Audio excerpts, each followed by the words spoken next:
Hey, bonjour à tous, c'est 168, présenté par Pablo Mira, dit moi-même, dit Petit Ange Trapu, dit le Turc. J'espère que vous allez bien. Je viens déjà de faire un E.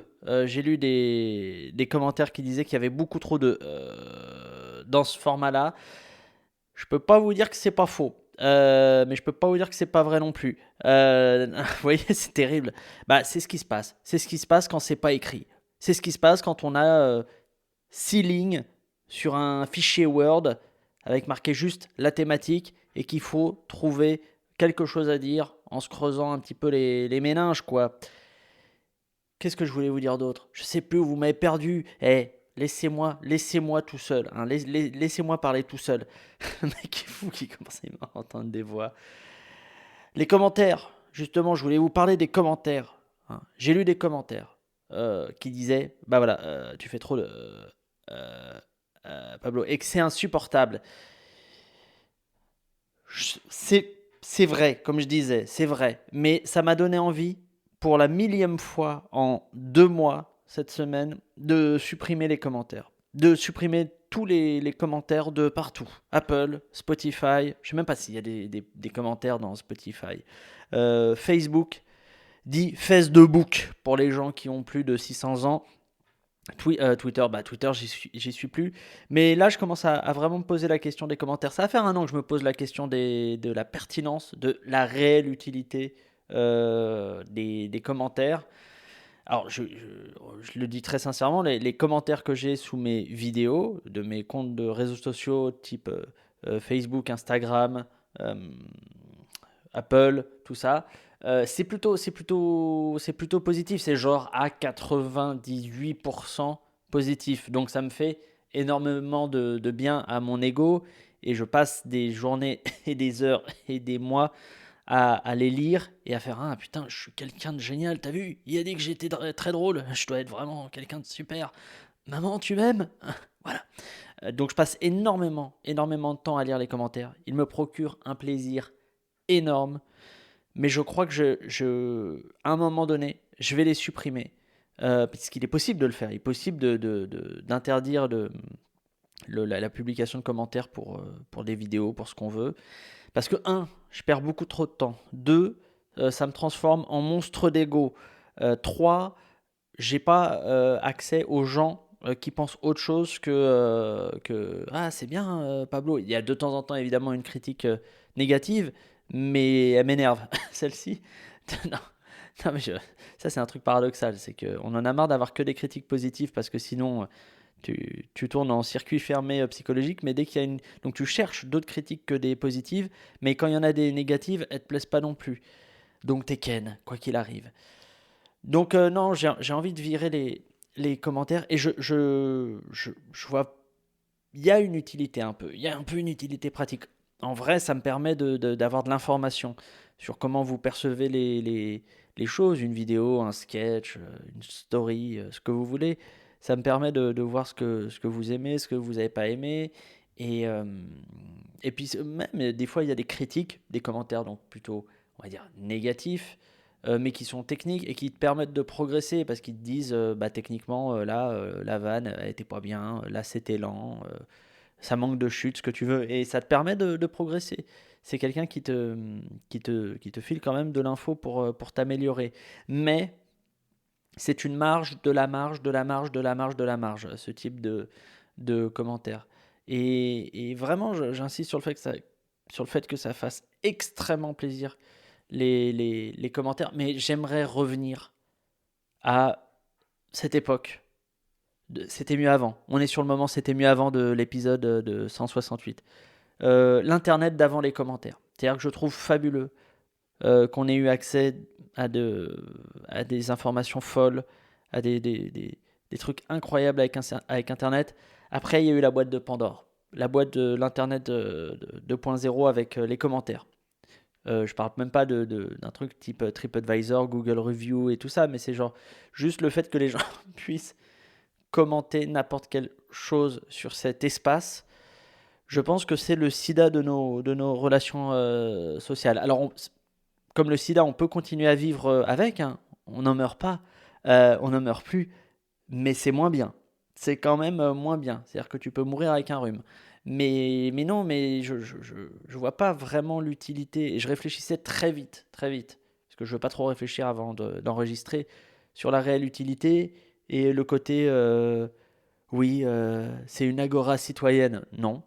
Enfin, oui, mais est-ce que c'est forcément une bonne chose? Une agora citoyenne avec des gens qui parlent dans tous les sens, qui s'écoutent pas trop, parfois avec de la tension.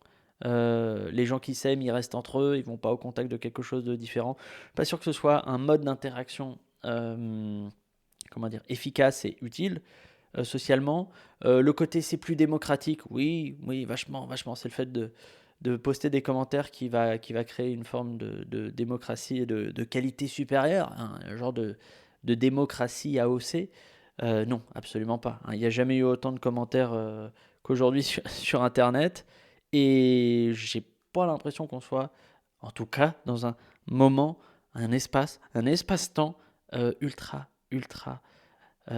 démocratique. Donc je me tâte à tout virer dans les commentaires, ce qui serait totalement contre-productif d'un point de vue communication, puisqu'en fait si les gens laissent les commentaires, même les commentaires négatifs, alors après il peut y avoir des community managers qui repassent dessus et qui te font une épuration linguistique des commentaires négatifs, mais, euh, mais si les gens laissent les commentaires, c'est que ça permet à la vidéo de devenir plus virale, parce que les gens taguent d'autres personnes dans les commentaires, et, etc., etc., etc. Et ça permet de faire propager une vidéo, une publication, un podcast. Là, le fait d'ouvrir aux commentaires ce podcast-là fait que ça remonte sur par exemple Apple Podcast et résultat Apple le repère, il le met dans ses coups de cœur ou dans les nouveautés ou dans les trucs à suivre et c'est un cercle vertueux. S'il n'y avait pas les commentaires, pas sûr que le podcast marche autant. Mais donc si je le fais, si je vire les commentaires, c'est un peu se tirer une bastos dans l'IEP, quoi, d'un point de vue commercial. Mais j'aime bien l'idée philosophique de fermer les commentaires avec ce prix à payer d'être moins populaire, quoi, moins grand public, de fait, parce que c'est un problème structurel. J'ai dit structurel, hein, parce que j'avais envie de le placer, alors qu'en fait, le mot était absolument pas approprié. Si vous réécoutez la phrase, hein, je vous laisse faire marche arrière.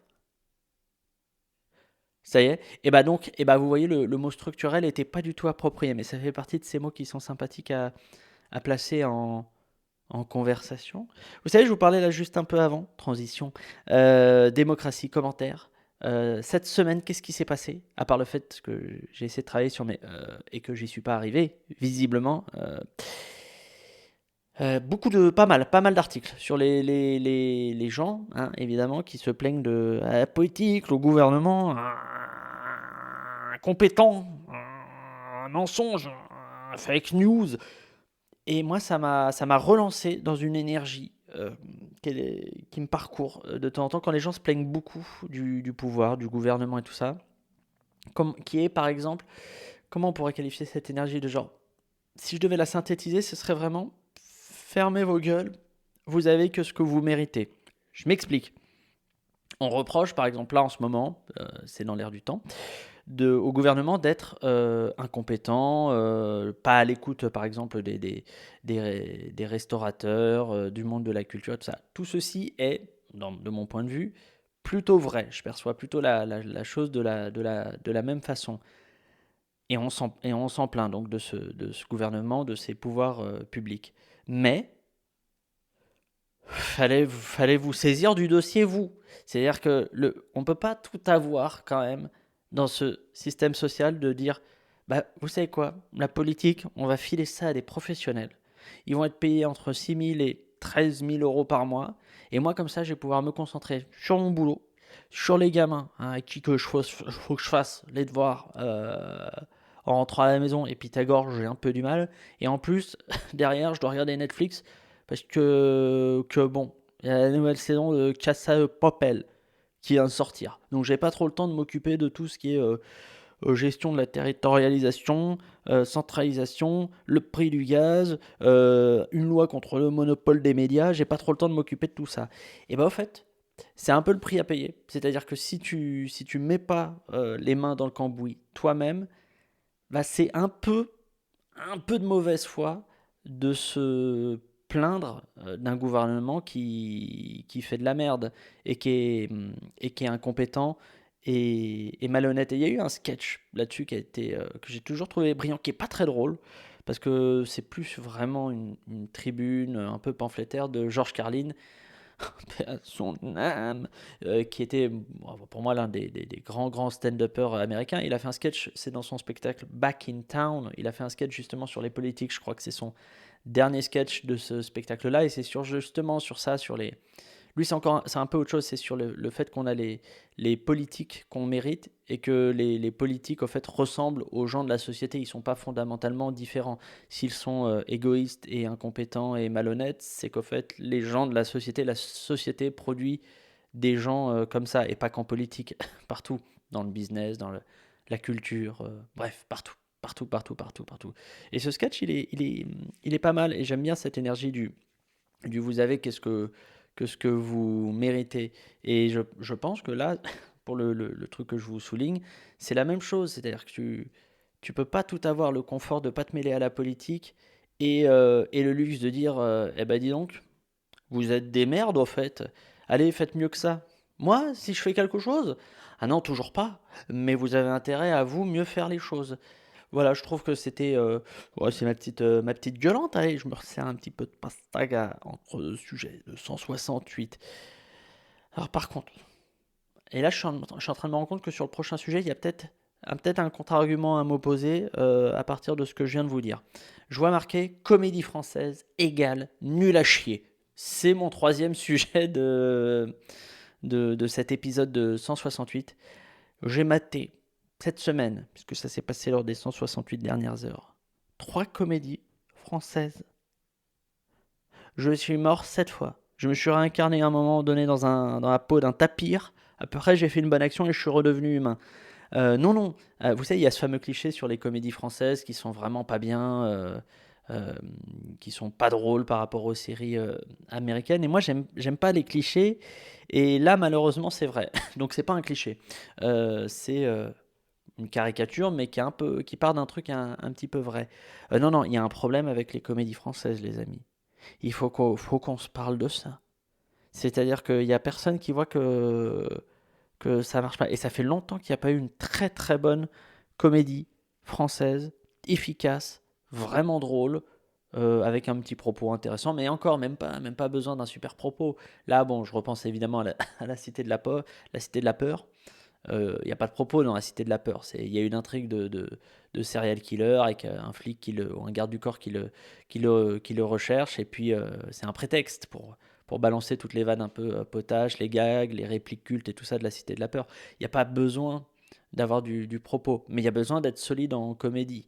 Et je me dis, mais où sont passées les vraies bonnes comédies populaires et vraiment drôles dans le paysage culturel français. Alors, le dernier moi souvenir que j'ai, c'est pas de la. Alors, c'est un film très très populaire, mais qui est pas un monstre d'efficacité en comédie, mais qui est très efficace dans son style. C'est par exemple Intouchable de Toledano et Nakache, qui est un peu genre de comédie sociale avec un peu plus d'émotion qu'une comédie de base, et il était vraiment bien foutu le film. Évidemment qu'il est moins drôle qu'un La Cité de la Peur ou Les Trois Frères parce qu'il n'est pas du tout écrit pareil. Mais je me dis c'était pas mal efficace. Alors il y a dû avoir d'autres choses. Moi je me souviens de ce truc-là. Mince, comment ça s'appelait ce truc avec des zadistes là. Merde, je me souviens plus du nom. Avec Eric Judor, Blanche Gardin, Bounaïmin. Comment ça s'appelle je vais taper le nom parce que ça m'énerve là. Comment ça s'appelle Zad. Eric Judor, vous entendez le bruit de mon clavier, les amis. Problemos. Les gens n'avaient pas aimé ce film-là. Hein, je l'avais trouvé bien. Je l'avais trouvé couillu, je l'avais trouvé bien écrit, bien joué. Non, non, on était sur un bon moment de vie. Mais donc, il y a encore des choses, évidemment. Je ne vais pas vous dire que toutes les comédies françaises sont nulles à chier. Vous me connaissez. J'aime la nuance. J'aime les zones grises. J'aime la non-pensée manichéenne, ou la pensée non manichéenne plutôt. Donc évidemment, il y a des bonnes comédies françaises, mais pour combien de très mauvaises comédies française. Je sais pas. Et donc je me dis que le contre-argument que vous auriez pu m'opposer, si vous aviez eu la parole, c'est pas un podcast où vous avez la parole. Il en existera peut-être un jour. Et je l'enterrerai dans le désert, avec des cartouches du jeu E.T. Ça c'est pour l'anecdote, pour les gens qui suivent un petit peu. Je me suis dit non, non, vous auriez pu m'opposer comme argument, arrête de te plaindre des comédies françaises et fais-en toi aussi. Un peu comme pour les politiques, arrête de te plaindre des politiques et fais-en. Et vous auriez absolument raison. Et c'est vraiment dommage que vous n'ayez pas la parole pendant ce podcast. Parce que là, franchement, si vous m'aviez dit ça, j'aurais plus rien pu répondre, plus de répartie, plus rien, j'aurais fait... et là, du sang aurait coulé de mes oreilles et de mon nez. Non, j'ai envie. Ça commence à venir. J'ai envie de faire des vannes en fiction, que ce soit de la série ou du cinéma, ça commence à venir. Mais j'ai envie de bien les faire. Un peu comme, de toute façon, n'importe qui va vous dire ça. Si tu dis, t'as envie de bien la faire, cette chose-là, il va dire, non, je m'en bats les couilles. Non, j'ai vraiment envie de bien le faire, mais c'est pas facile, je pense. Après, voilà, à l'heure des charges, je pense que c'est vraiment pas facile de monter une bonne comédie aujourd'hui en France entre le taf de scénar, le taf de jeu, les distributeurs, les chaînes de télé qui financent derrière, qui veulent tel casting ou tel casting. Je pense vraiment que c'est pas facile. Mais un jour peut-être, Inch'Allah, que j'arriverai à faire à jouer déjà, ne serait-ce qu'à jouer dans une bonne comédie française. Ce qui est dur, hein, ce qui est dur aussi d'être drôle en jeu. Ça, je m'en suis rendu compte encore cette semaine. Cette semaine, il y a eu un, un gala, le gala que j'ai fait là, à Saint-Étienne, qui était enregistré il y a un mois et demi, qui a été diffusé sur France 2 là, samedi dernier en deuxième partie de soirée. Et je trouvais le sketch bien écrit et j'ai regardé deux trois trucs. J'ai regardé la vidéo sans son parce que je voulais voir les déplacements sur scène et tout ça. Et c'était pas bien. Et c'était pas bien. Comment j'ai trop mal occupé l'espace. Alors en tout cas, sur ce gala-là, parce que sur scène ça doit être un peu différent. Après avoir joué je sais pas combien de fois mon spectacle, ça doit être un peu différent. Mais là, comment c'était trop mal occupé et je trouvais que je vendais vraiment mal les vannes au jeu. Et je me suis dit, quand j'ai vu ça, donc c'était hier, je me suis dit, mais les gens qui arrivent à faire rire juste avec le jeu, et il y en a pas beaucoup, c'est des monstres, ils sont trop forts. Alors il y a plein de registres, de toute façon il y en a que j'aime et d'autres que j'aime pas, mais les gens qui arrivent à choper des rires, à déclencher des rires dans le public juste avec le jeu, tu vas avoir du De Funès, tu vas avoir du Elise Moon dans un registre plus récent et autres, tu vas avoir Thomas VDB, un peu aussi Roman Fressinet, et genre leur jeu il a de la vie, il a de l'énergie, il a du rythme, il a de l'excès, il a il a des ruptures et et c'est mortel, c'est mortel. Alors souvent le problème des gens qui sont très doués en jeu, c'est que c'est parce qu'ils ont beaucoup bossé ça, ils ont moins bossé l'écriture. Ce qui est plutôt l'inverse pour moi, c'est j'ai un peu trop bossé l'écriture et pas assez le jeu. Mais quand je vois ces gens-là, je me dis, ah la vache, il y a encore comment dire, une autoroute, enfin pas une autoroute, mais il y a encore un trajet de 10 000 kilomètres à parcourir à Yep pour arriver à leur niveau de jeu. Je repense à Thomas VDB, là, il y a son spectacle qui est sur Netflix, je crois, qui est sorti, Bon Chien Chien, qui est, mais je crois que je l'ai vu le soir de la captation en plus, où je me suis vraiment beaucoup marré. Je suis incapable de vous rebalancer une vanne du spectacle, sauf l'intro que je connais bien, parce que je l'ai vu plusieurs fois. Mais surtout, j'en garde comme souvenir que Thomas est genre trop fort pour faire rire avec des intonations de voix, des jeux, de la grimace aussi un peu. Il est trop fort sur ça. Et moi, je suis à, je suis à 4 millions de kilomètres de ce truc-là. Alors heureusement que je sais un peu écrire des vannes qui arrachent des rires au cerveau dans leur structure, quoi. Mais c'est tellement dur et long pour arriver à ce niveau de comédie-là. Euh, voilà, bon, ça j'en ai parlé un petit peu avec Mamour hier. Elle est pas d'accord. Mamour, elle pense toujours que ce que je fais, c'est bien. Elle m'encourage tout le temps, ce qui fait que je la déteste. Mm. Ah, c'est comme ça. Moi, j'ai horreur des compliments. Et le problème de Mamour, c'est qu'elle me fait énormément de compliments. Elle est dans un soutien indéflectible et permanent. Et, et ça me crée de l'eczéma. Ah, je suis à deux doigts de la rupturer parce qu'elle m'a dit que ma dernière vidéo de 2-2, elle était vraiment chouette. Ah, je suis à deux doigts. Je suis à deux doigts de la ghoster. Non, non, c'est très compliqué pour moi. Alors évidemment, ça fait plaisir d'avoir du soutien, quelqu'un qui dit, qui t'encourage, qui te pousse et tout. Pour l'ego, ça fait plaisir. Mais moi, c'est pas du tout, du tout le registre qu'est le mien de relation, en tout cas pour l'art et le boulot, quoi.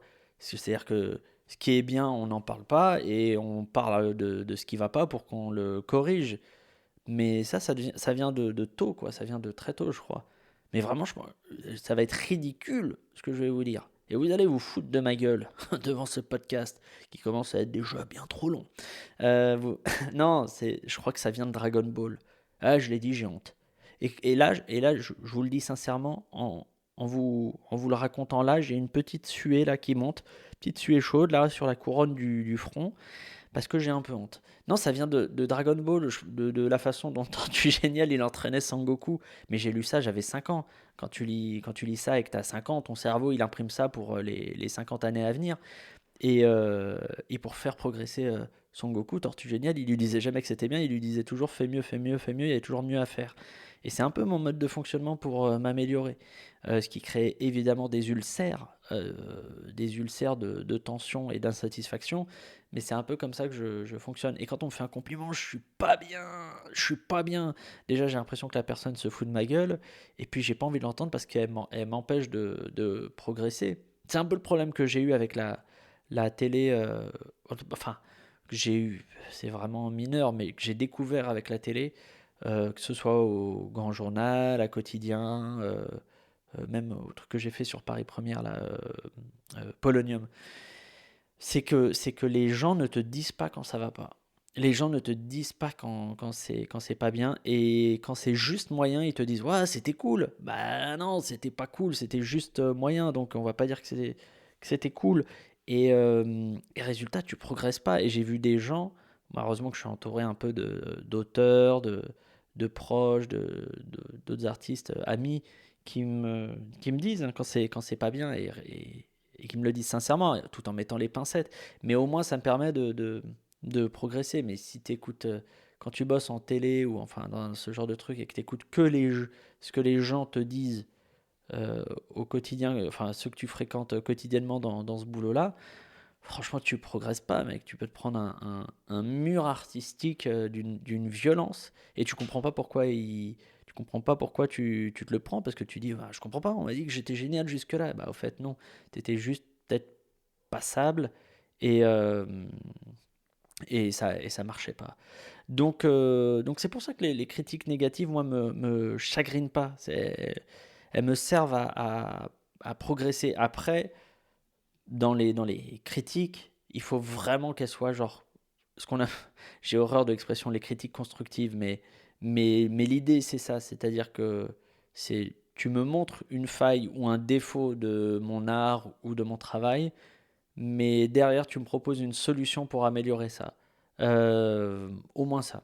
Euh, c'est, ou alors tu rentres dans la technique de qu'est-ce qui va pas, quoi. Si tu me dis, par exemple, je dis n'importe quoi, tes chutes de vannes sont pas assez fortes, bah tu me dis quelle vanne n'est pas assez forte et pourquoi elle n'est pas assez forte par rapport aux autres, tiens, par exemple. Voilà, c'était juste un petit détail pour les gens qui veulent évidemment me critiquer. Vous êtes les bienvenus tant que les commentaires sont ouverts. Peut-être que l'année prochaine, tiens, peut-être qu'en septembre, je fermerai les commentaires de partout et, euh, et on essaiera de vivre plus sereinement notre relation. Euh, Faiseur de blagues, petite création à base de 1, 2, 2, public qui le reçoit, d'être dans un truc un peu à l'ancienne, c'était pas mal, un truc un peu chamanique, un peu tribal. Rendez-vous en terre inconnue avec Frédéric Lopez qui chiale à côté et qui nous dit qu'il a tout compris à la vie. Je voulais vous parler de quoi d'autre? Oh là là, la vache, normalement je m'étais dit que je faisais qu'une demi-heure, il me reste 5 minutes, j'ai encore trop de choses à vous dire. Bon, je vais essayer de vous parler de ces deux choses-là vite et bien. J'ai découvert des choses aujourd'hui, les amis, un univers. Alors je pense que si vous êtes une femme, vous allez rien découvrir. Si vous êtes un homme, vous allez pour la moitié découvrir des choses, pour les autres vous connaissez peut-être déjà, parce que moi je suis toujours en retard. J'ai découvert, les amis, les facettes, qui sont des fausses dents qu'on met sur les dents. Genre quand on a Chico à Didier Deschamps, et ben on met une rangée, quoi, comme ça, là, une rangée de dents, comme ça, par-dessus, qui sont extrêmement égales. Alors on n'est pas obligé de toutes les mettre, mais on peut en mettre que deux trois. Mais j'ai découvert ça, et c'est sûr, c'est ma meuf qui m'a fait découvrir ça. Et elle m'a dit, bah t'as vu cette star? Elle en a. Et cette star aussi, elle en a. Et c'est un monde. C'est comme si j'avais découvert l'existence des reptiliens. Et que ces reptiliens avaient des facettes. C'est fou. C'est fou. C'est fou. Et alors j'ai découvert la semaine d'avant les rajouts pour les meufs. J'ai vu ça avec qui avec Léa et lui, la meuf de TikTok là, qui a des cheveux et elle se rajoute des cheveux par-dessus. En plus, elle a des fossiles qu'elle enlève et genre ça lui arrache la moitié du visage quand elle les enlève et son visage après bah elle passe de meuf un peu mignonne de TikTok à meuf qui est rescapée d'un incendie. C'est compliqué et j'ai découvert autre chose cette semaine dans la galerie de, de la fausseté, de la culture de ce que je pourrais appeler des fausses meufs, des fausses bouches dessinées au crayon. Là encore, c'est Mamour qui m'a dit bah attends, les facettes, ce n'est que la pointe de l'iceberg, mon con. Il existe aussi les fausses bouches. Et là, elle m'a montré un truc. Je sais plus ce que c'était. Une vidéo de Caroline Receveur ou un truc comme ça. Euh, des bouches. Donc on dessine. Pour faire une grande bouche, on met des coups de crayon autour de la bouche, là, comme ça. Là, et on élargit la bouche. Ensuite, on la colorie, quoi. En fait, on colorie une fausse bouche, quoi, comme un enfant de 5 ans, quoi, qui est juste après la sieste de 15h30, hein, voilà. Et on dessine une fausse bouche pour avoir des lèvres de la taille d'un clavier AZERTY. Voilà où on en est. Non, là, il commence à y avoir quand même pas mal de choses de l'ordre du faux, de l'ordre du factice, de l'ordre du simulacre chez l'esthétique des nanas. Il faudrait peut-être un petit peu, voilà, doucement, on y va doucement, on freine un peu, voilà, on rétrograde en quatrième, parce que là on est en cinquième de l'escroquerie. Euh, un peu de fond de teint, je veux bien, voilà, un petit peu de crayon pour les yeux, rouge à lèvres, ça fait plaisir. Voilà, par contre, tout ce qui est faux yeux, fausses dents, fausse bouche, faux visage, au fait, ça c'est, voilà, là attention, on va un petit peu loin. Et puis moi je me pose vraiment la question de genre, qu'est-ce que ça question de sociologue à deux balles. Qu'est-ce que ça dit de notre société? Non, mais c'est vrai, parce que la plupart des gens qui utilisent des choses de l'ordre du faux pour se maquiller, pour se customiser, c'est des nanas. Il y a des mecs, évidemment, qui ont recours à des choses de l'ordre qui sont faux, quoi, qui trichent un peu. Ça va du filtre Instagram au maquillage ou à ce que tu veux. Mais là, c'est beaucoup les nanas, quoi. Les facettes, c'est beaucoup les nanas. Les rajouts, c'est beaucoup les nanas. Bon, les implants, c'est un peu les cums aussi qui vont en Turquie parce qu'ils ont la calvache qui commence à tomber en cendres. Mais les fossiles, c'est plutôt les nanas. Les fausses bouches dessinées au crayon, pareil. Les sourcils au crayon, c'est surtout les nanas. Et je me dis, genre, qu'est-ce que ça traduit comme pression que les nanas se mettent pour être suffisamment esthétique, pour être suffisamment désirable. D'ailleurs, est-ce que c'est ça l'enjeu inconscient? C'est genre, il faut absolument que je sois désirable, donc il faut que je colle à ces canons de beauté, il faut que j'ai des cils de la taille d'une aile de cygne royal. Je sais pas si ça existe, un cygne royal, mais, mais, euh, mais j'ai l'impression de voir des gens esclaves de leur conditionnement. Et oui, on est sur France Culture. Bienvenue, on était sur RMC tout à l'heure. On est sur France Culture. Tout de suite, une interview de Fabrice Lucchini qui va nous parler de Louis Jouvet. Non, ça fait longtemps que j'ai pas lâché un nom dans un épisode de 168. Bref, je voulais parler de ces choses-là qui m'ont vraiment interpellé, que je trouve très étranges. Et derrière, je pense qu'il y a un énième syndrome complexe narcissique que je n'ai pas étudié parce que je n'ai pas de diplôme en psychanalyse jungienne, pas la freudienne parce que ça parle trop de la bite. Allez, le dernier sujet que je voulais évoquer avec vous, je le fais vite parce qu'on est à 30 minutes de podcast. En tout cas, j'espère que vous passez un bon moment et que, voilà, bon. Les rappeurs, les amis. Je voulais vous parler des rappeurs parce que là, dans les jours qui viennent, je vais faire une interview au Move, dans une émission qui parle de hip-hop, et je voulais la préparer un peu. J'aime beaucoup le rap. J'aime beaucoup le rap. Si j'ai dit oui à cette émission, c'est que j'aime le hip-hop, enfin le rap comme style musical. Et je suis partagé sur le sujet parce que, en gros, je trouve que les rappeurs bon, on le sait, c'est la nouvelle pop. Il suffit de regarder les scores de streaming ou sur YouTube des clips. Et c'est les rappeurs qui découpent tout. Là, ces 3 dernières semaines, 4 dernières semaines, c'est genre Booba et SCH qui ont tout découpé en streaming partout. Et, euh, et en pop, en France, à part Angèle ou que sais-je, il n'y a pas grand monde pour les challenger. Donc, euh, donc les mecs sont très forts. Et je trouve qu'ils ont le succès d'écoute qu'ils méritent. Ils bossent énormément, ils produisent énormément. Les mecs ont genre court-circuité l'industrie musicale avec des nouveaux contrats, avec de la débrouille sur les clips et en même temps ils sont créatifs, ils arrivent à créer des univers. Ils sont très bons sur les textes. Ils sont très très bons sur les textes, sur la production sonore, sur le business. Les mecs sont très très forts et je trouve ça un peu dommage, et c'est un peu vrai, ils le disent souvent en interview, qu'ils aient pas accès suffisamment aux médias mainstream, classiques, qui s'intéressent pas beaucoup au hip-hop. Et moi je l'ai vu parce que bah, je me suis fait quand même 5 ans de télé, et de télé un peu classique, et la télé on a, à part évidemment Click et évidemment quelques magazines qui s'intéressent parfois juste à Booba ou PNL ou à la rigueur Jul, c'est-à-dire les très très gros vendeurs de rap, mais ils en ont globalement rien à foutre, quoi. Mais parce que ça leur parle pas, quoi. C'est pas leur culture.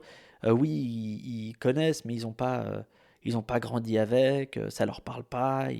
C'est pas la même culture. Donc, le rap a pas beaucoup accès aux médias classiques, radio, télé, presse écrite. Et quand ils y ont accès, souvent c'est un peu nul, c'est un peu cliché, enfin, etc., etc. C'est pour ça qu'ils vont beaucoup, beaucoup sur le web, quoi, chez Bouscapé, au KLM Radio, je sais pas si ça existe encore. Mais je trouve ça dommage qu'ils aient pas accès à tous ces médias. Par contre, les médias où ils ont accès, je trouve que les rappeurs devraient genre chanter ou rapper, euh, et juste dès qu'ils ont fini de rapper, de se taire. Absolument. Il est hyper important que les rappeurs se taisent une fois qu'ils ont terminé de rapper dans leur promo et qu'ils ont tout découpé. Parce que les rappeurs en interview, comment c'est l'enfer. Comment c'est l'enfer. Il y a des exceptions, évidemment. Je peux vous les nommer. J'aime bien Medine, j'aime bien Youssoufa. SCH, il est marrant en interview. Même Jul est un peu marrant en interview. Hamza, sympathique aussi. Mais la plupart, aïe aïe aïe, taisez-vous, taisez-vous. Et il faut que les journalistes arrêtent de leur poser des questions sur autre chose que le rap. Et encore, je pense qu'il faut même pas qu'ils parlent du rap. C'est ça qui est terrible, c'est que même quand ils parlent de rap, les rappeurs, mon Dieu, mais, mais on dirait qu'ils ont pris du Roundup toute leur vie. Il y a un truc qui va pas. Il y a des connexions qui se font pas pour la plupart. Mais par contre, après, ils découpent quand ils font des lives et tout ça. Là, j'ai revu un live de Medine chez Arte. J'ai vu c'est pas un live, mais j'ai vu le freestyle de Youssoupha chez Bouscapé, si je dis pas de bêtises. Et c'est mortel. Mais juste, il faut arrêter de parler tout court. C'est même pas parler d'autre chose du rap, de parler tout court. Taisez-vous, et les journalistes, ne leur posez pas de questions. Dites-leur juste euh, SCH, c'est mortel. Écoutez, à vous SCH. Et SCH, il fait loup noir ou marché noir ou auto ou ce que tu veux. Et il découpe tout. Et après, il se tait. Euh, je pense que c'est vraiment la meilleure façon de vendre les rappeurs aujourd'hui de manière grand public, parce qu'ils méritent d'être vendus de manière grand public. Voilà, c'est ce que j'avais à dire.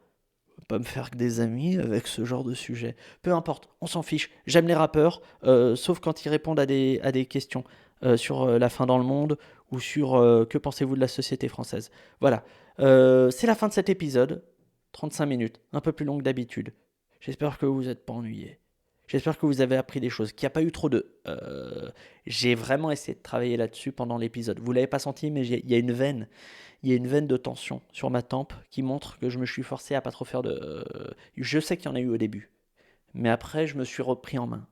Je me suis dit, Pablo, ils écoutent un podcast. Ils te donnent du temps. Ils ne l'ont pas payé.